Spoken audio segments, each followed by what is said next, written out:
start looking at the professions that people had before they got elected to Congress, a few stand out: lawyers and business people.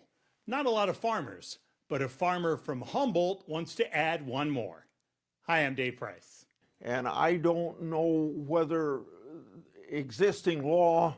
Chuck Grassley is one of the most well-known farmers in Congress. Grassley, the New Hartford, Iowa farmer, has served in Congress for a half-century. Kyle Larson is running to join him in D.C., and he says he will protect the rural way of life from the threats against it. What's the biggest threat to the rural way of life for the future, do you think? The biggest threat is not having a thriving economy. Agriculture is such a necessity for our rural economy. You know, the Iowa is built on it, and we have to have a thriving rural economy and to make sure that there's opportunities for our agriculture products throughout the whole nation and even the world, that it's important that these ideas and mindsets are heard in DC and our way of life is defended. As you know, especially in our state with the primary crops we grow here of corn and beans, we have mechanized the agricultural process so well that it frankly just requires far fewer people than, you know, our parents and our grandparents' generation. So because of that, you have so many of these smaller communities, especially those that depend on agricultural success. Frankly, there aren't as many jobs, there just aren't as many people.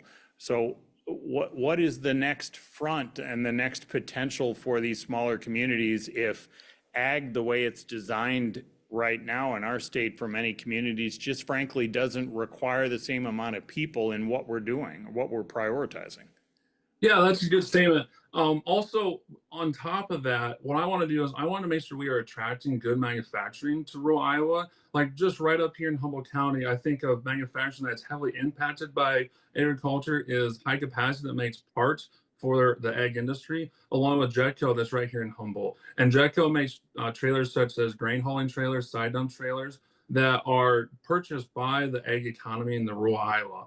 And bringing manufacturing like that right here into rural Iowa and getting more primary manufacturing. And plus, the one thing we got to remember about Iowa and the ag economy is there's so many secondary manufacturing that is impacted by agriculture that we would kind of call the mom and pop size manufacturing, where there's so many things I've learned through my friends in the network that where you don't realize that they're making parts for Vermeer round balers or John Deere tractors right here in small town rural America and rural Iowa, that they have the permission to make the product and then they ship it to the John Deere main manufacturing place where it is sold and finished being put together.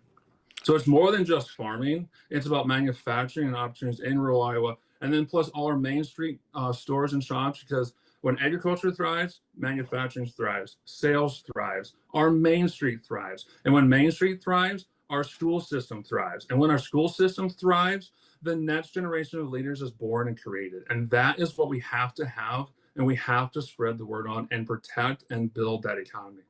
As you're talking about the future, you have two young daughters at home.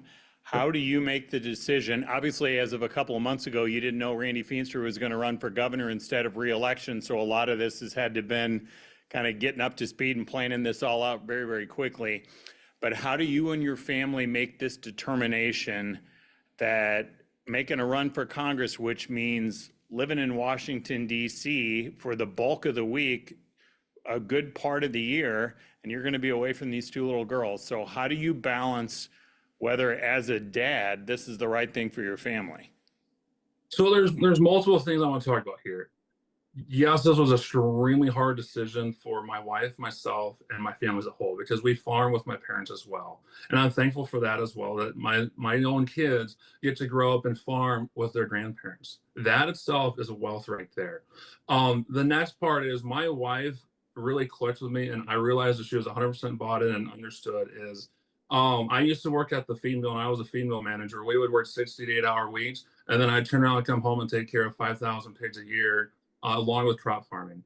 And she looked at me and said, honey, I fully support you, because the difference this time is You back then when Alice was just a 1-year-old and you might go 10 days without seeing her face because you would come home after working in chores after she went to bed and you were long gone and hightailing to the co-op to take care of the feed mill before they would get up. And you might not see them for 10 days.